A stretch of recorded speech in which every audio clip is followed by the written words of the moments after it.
কামেল TV present. সুন্নতের কথা বলে, সুন্নতের পথে চলে, সুন্নতের পথে চলার দৃঢ় প্রতিজ্ঞা। Please subscribe my channel, like, comment and share.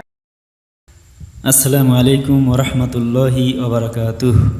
আলহামদুলিল্লাহি রাব্বিল আলামিন ওয়াসসালাতু ওয়াসসালামু আলা সাইয়্যিদিল মুরসালিন ওয়া আলা আলিহি ওয়া সাহবিহি ওয়ান নাস আজমাইন। সম্মানিত বন্ধুগণ, আল্লাহ সুবহানাহু ওয়া তাআলা পবিত্র কোরআনের মধ্যে যাকাতের কথা বলেছেন, কিন্তু যাকাতের নিসাবের কথা বলেননি। কতটুকু পরিমাণ সম্পদ থাকলে যাকাত দিতে হবে এবং কখন দিতে হবে, 1 বছর পর দিতে হবে নাকি 1 মাস পর দিতে হবে না কতদিন পর দিতে হবে, এ কথা আল্লাহ সুবহানাহু ওয়া তাআলা বলেননি। কোরআনে শুধু যাকাত দেওয়ার কথা আল্লাহ সুবহানাহু ওয়া তাআলা বলেছেন।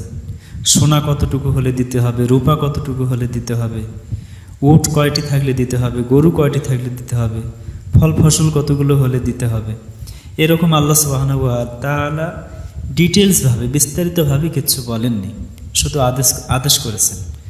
আর আল্লাহ রসুল সাল্লাল্লাহু আলাইহি ওয়াসাল্লাম হাদিসের মধ্যে তা ব্যাখ্যা করে দিয়েছেন কিভাবে, কার উপর কখন যাকাত ফরজ হবে, কিভাবে দিতে হবে, কতটুকু পরিমাণ দিতে হবে, কখন ফরজ হবে, সবগুলো পুঙ্খানুপুঙ্খভাবে আল্লাহ রসুল সাল্লাল্লাহু আলাইহি ওয়াসাল্লাম হাদিস শরীফের মধ্যে বলে দিয়েছেন। এই জন্য শুধু ভাই কোরআন মানলেই হবে না, হাদিসও মানতে হবে। হাদিস ছাড়া ইসলাম কখনো স্বয়ংসম্পূর্ণভাবে পালন করা সম্ভব নয়। এই জন্য কোরআন এবং সুন্নাহ মানতে হবে। কোরআন এবং সুন্নাহ মানলে পরে ইসলামের উপরে চলা সহজ হয়ে যাবে।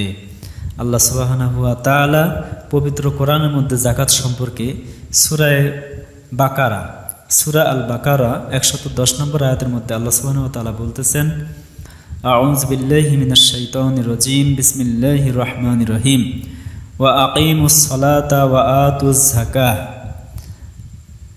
ওমা তুকদ্দিমু লি আনফুসিকুম মিন খাইরিন তাজিদুহু ইনদাল্লাহ ইন্নাল্লাহা বিমা তা'মালুনা বাসীর।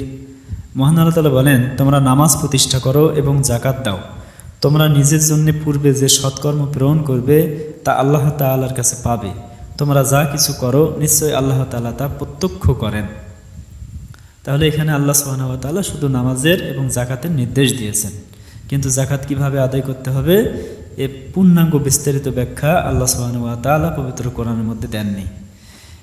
তাহলে এটি আমরা হাদিসের মধ্যে পাবো, আমরা হাদিস দেখলে বুঝতে পারব।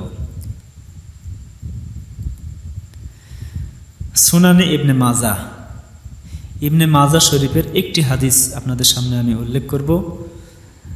এ ব্যাপারে আরও অসংখ্য হাদিস আছে, সবগুলো হাদিস উল্লেখ করা আমার মাকসাদ নয়, শুধু একটি হাদিস আপনাদেরকে আলোচনা করে শোনাবো ইনশাআল্লাহ। তো হাদিসটি হচ্ছে সুনানে ইবনে মাজাহ শরীফ 1792 নম্বর হাদিস।